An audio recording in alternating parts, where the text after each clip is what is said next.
The young man in the living room waiting to see your father is from the Kingsley Museum. Oh. And between you and me, he is quite handsome. Mrs. Lucas, now, if my father already has a business appointment, then I'll... Oh, stuff and nonsense, No, lovey. really, I think it would be better if I would just come back later. What a pleasant surprise. Hi, Daddy. Hi.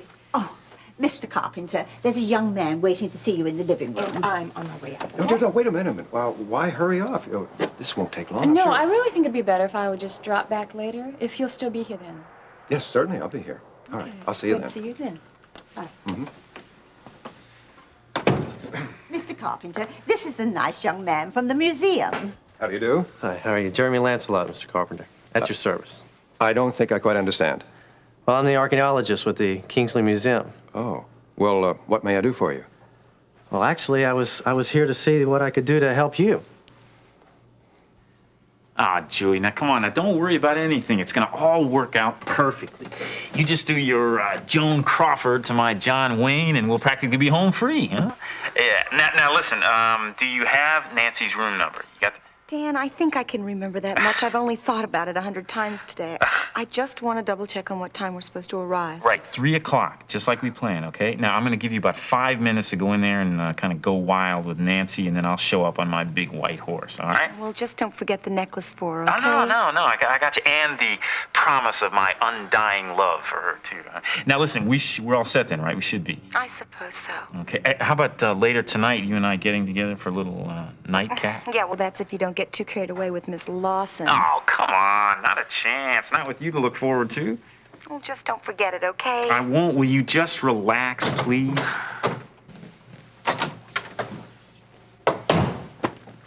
Look, I'll see you later, okay? Well, gentlemen, to what do I owe this great pleasure? Afraid it's all over, Dan.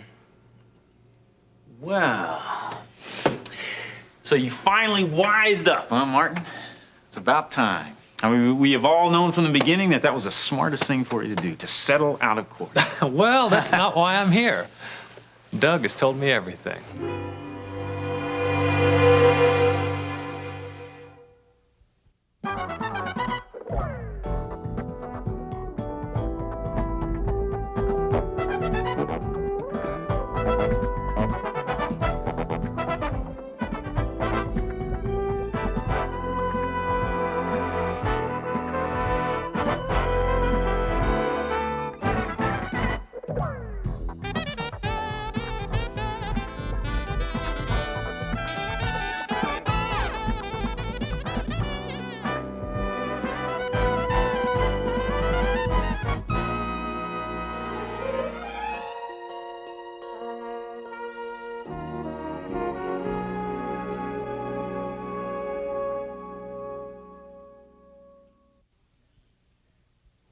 Just what do you mean he told you everything? Everything, Dan. The scam, the games you've been playing. Everything, huh? Yeah. Yeah.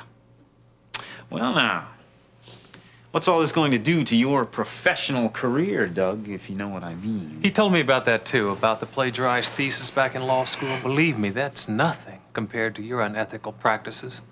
Oh, really? Yeah. You know, I'm tired of running away from that, Dan. It's a stupid thing to do, granted. But law school has little to do with the Bar Association. Well, you be sure to remind them of that when all this comes out, Doug. And believe me, it will all come out. Yeah, well, I found out that a forged thesis isn't a disbarable offense anyway. I'm not afraid to face him at law school, if it comes down to that. But the bar might be very interested in hearing about you and Nancy. What's been going on between you? Deceiving a client Just is spare me, Martin. I mean, you're no authority on legal matters. And you, Doug, spilling your guts just when you had everything to gain.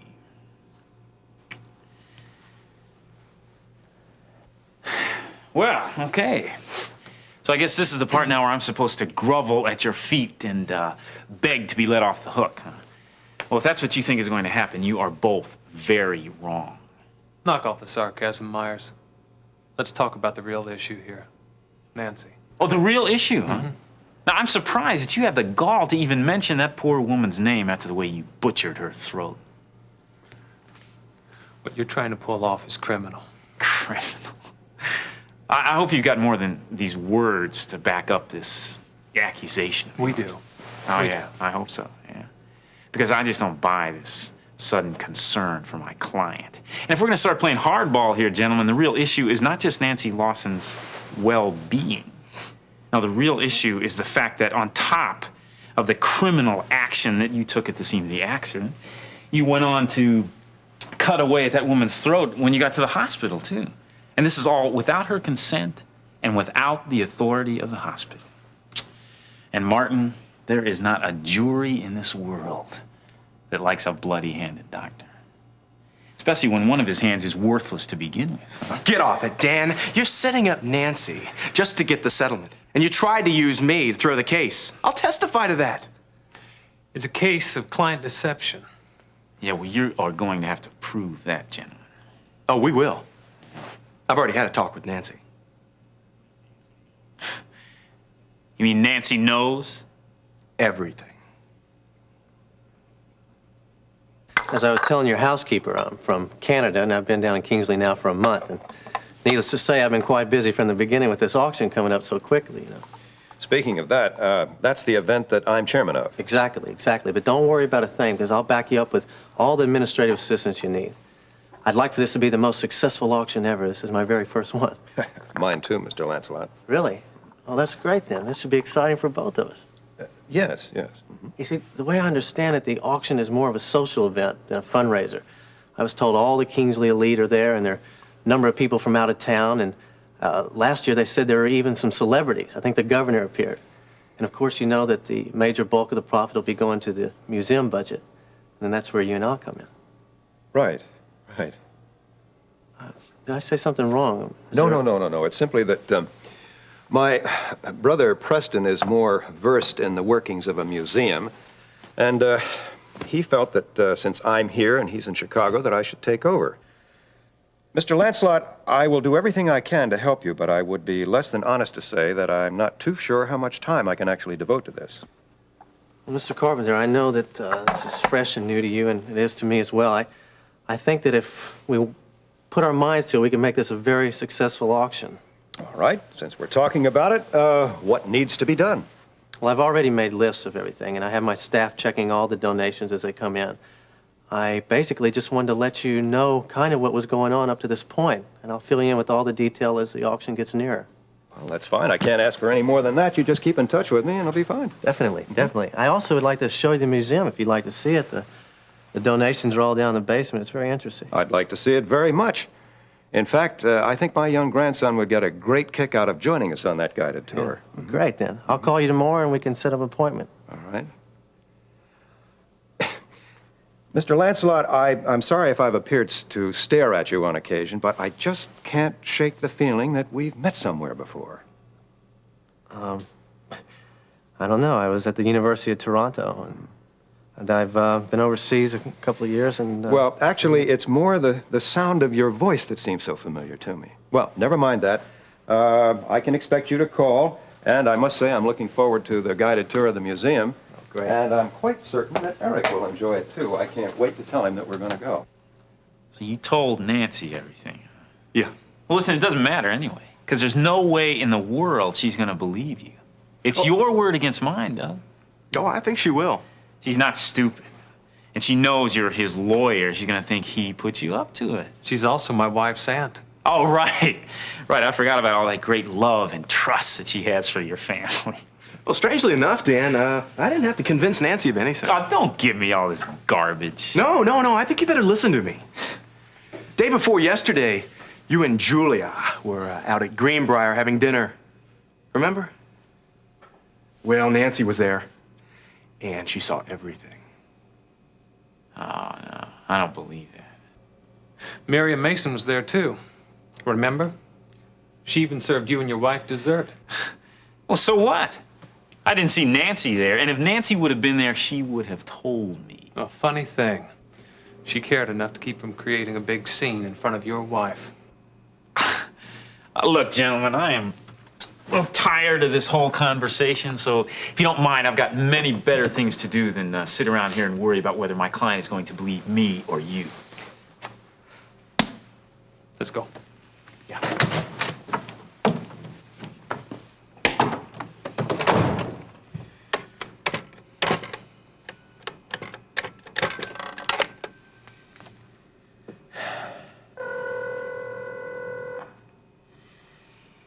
Oh, come on, Julia, where are you? We've got to change our plans. I don't understand why you didn't want me there when you testified in the first place. Just didn't! Look, I already explained that I didn't want the added pressure of you being there. Didn't matter anyway, everything went horribly wrong. Do you want to talk about it? No!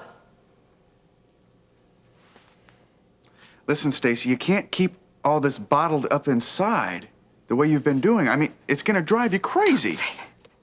Well, it's the truth. Stacy, when are you gonna listen to me? For the past 3 months, you've been Please, acting... let's just drop it. I don't even want to think about it. I can't face my father or anyone here anymore, and I just want... Stacy, don't keep pushing me out of your life. I want to help. I love you. I just want to go away someplace. I can't take it here anymore, and I've just got to go away and never come back. You don't mean that. Here, let me hold you, Stacy. I'll protect you. I wish that you could. Do you? Oh, yes. There's so many bad memories here. And I'm tired, Gil. I'm tired of the memories. And I'm tired of the hurts. And I just want to go someplace and start all over again. Stacy, I promised you that I would never hurt you again. I wish you'd believe me. Do you really love me the way that you say you do? How could you ask me that? I've been trying to prove that for months now. Then marry me and take me away from all of this. Right away? Oh, yes, right away. Well, there's nothing here for me anymore. My mother's dead, and Amber hates me, and my father's all but been destroyed, and I hate it here. I hate being here anymore. Stacy, it's happening so quickly. I mean, it's such a drastic change. I don't care. I've made up my mind. I have to leave. I want to go someplace and start all over again with you. If you really love me, you'll take me away from everything. Stacy, even from the memory of you and Amber. I do love you, but it's... Do you love me? You said you love me. Of course I do, Stacy. It's just... Do you, Gil? Or is it all just lies like it was before? No, please, don't say that. Then prove it to me. Now, I mean it. Ask me to marry you. And promise me that you'll take me away from all this forever. Will you? Will you, Stacy? Say it. Say it again, Gil. I have to hear it from you. Will you, Stacy? Will you marry me?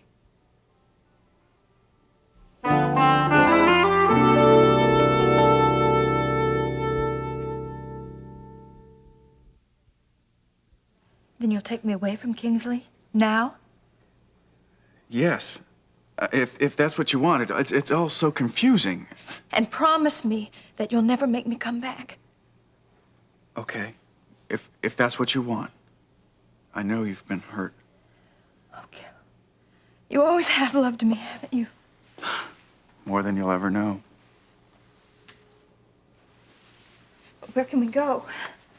Well, I don't know. Someplace where we can both start over fresh. I mean, Kingsley isn't like home to me anymore either after everything that's happened.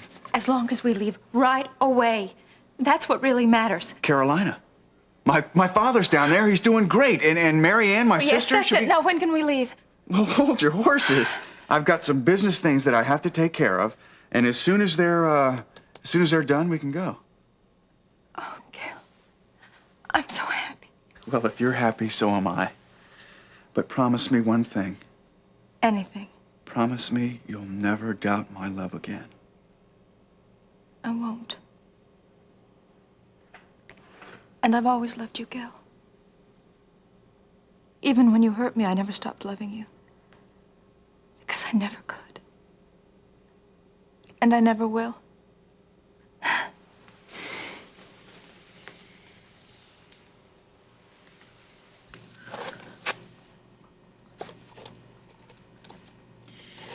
You fool. You stupid fool. He never wanted you anyway.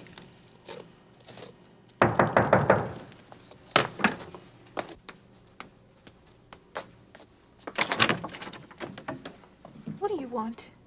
Paying my last respects. Oh, listen, you don't understand. No, you don't understand. I tried to play straight with you last time I was here. I told you how our marriage had turned sour. Listen. How I changed for him. What are How you I going- did everything I could to make him happy, to keep him. Listen, I don't really need I to even listen thought to he this, began okay? to realize what we had together. Julia, you don't But he was only understand. changing because of you. I came to you. I bared my heart like that, hoping you would change your mind. I was wrong. Well, I'm not going to be your doormat this time, Nancy Lawson.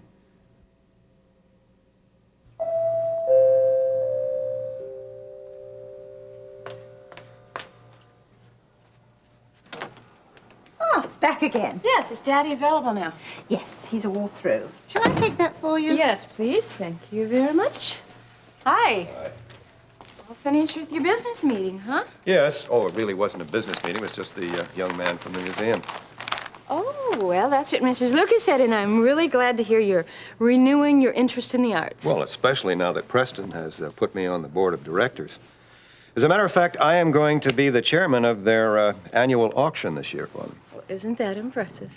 Incidentally, the young man who is the archaeologist and not the curator, as I told you, wants Eric to join me in a personally conducted tour of the museum. Oh, good. Well, you know that I've always thought if Eric had learned to appreciate art at an early age, it would help him all through his life. My thoughts exactly. You know, Mim, it was very strange. I wish you'd been here to meet him. Maybe you could have helped me figure out exactly where I'd met him before. It was very strange. Well, enough of this. You said you had something important to discuss. Yes, I do. I really want to caution you about getting involved with two young people in love. Oh, Mim. Now, do you honestly think that I have little better to do than try and ruin the happiness of two star-crossed lovers? I'm simply doing Preston a favor by letting Courtney stay here. What she and Vaughn do is no business of mine. I'm talking about Courtney and Peter Davidson. Oh, that's nonsense. I'm sure Courtney doesn't entertain any romantic notions about that Davidson kid at all. Oh, really? Now, how do you know that? Well, Vaughn told me that he and Courtney are planning to get married. Oh, and don't you think that Vaughn might be just a little bit biased? After all, Courtney doesn't feel that way toward him. I've talked with her. She actually told you that. Well, not exactly, but I could read between the lines. Plus, I saw the look in her eyes the night she was getting ready for the formal with Peter. Mim, you're making much too much out of No, I really believe that Courtney wants to be free from all of her strings at Lake Forest.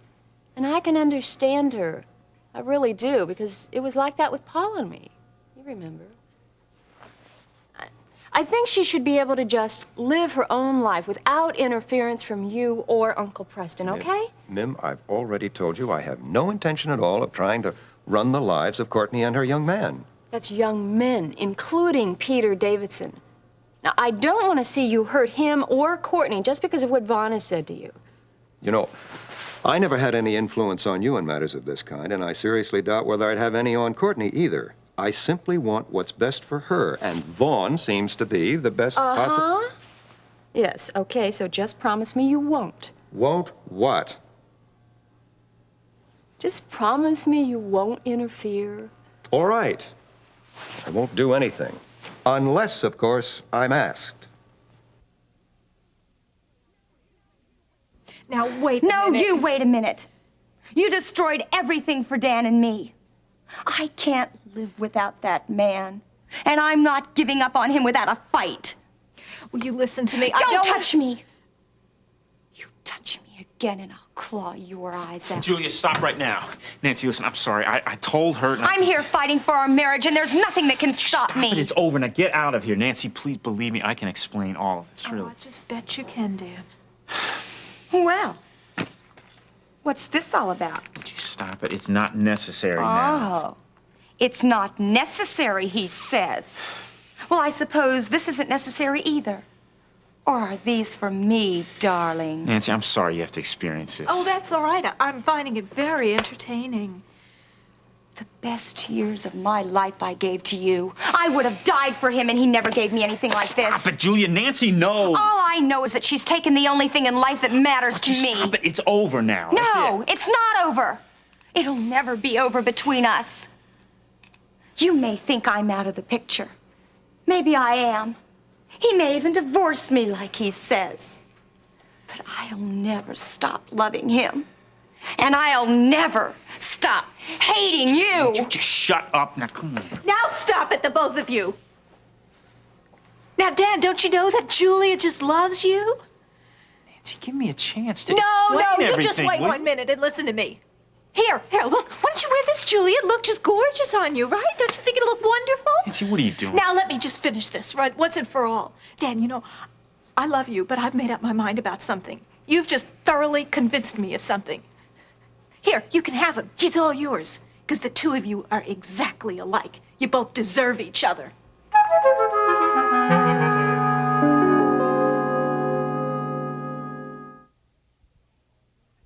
What did you say? I said you both deserve each other. Yeah, I mean it. Go on, take him. I'm sure you can work your problems out. Nancy, you don't know I what's know going- exactly what's going on, No, Dan. you I think don't you know. know what's going on. I don't know what's going on. Would you shut up? Now, Nancy, can't you see what... Can't you see that my mind is made up? Now, please, would you please just go Now, and listen to leave me, me alone? Nancy. I know what you saw at the Greenbrier, but that Sauce at doesn't... the Greenbrier? Go on, just go. Take her with you. No, Go. listen, believe me, Go. I know what you're thinking. But I can explain everything. If you just give me a chance, believe me, I can explain it all.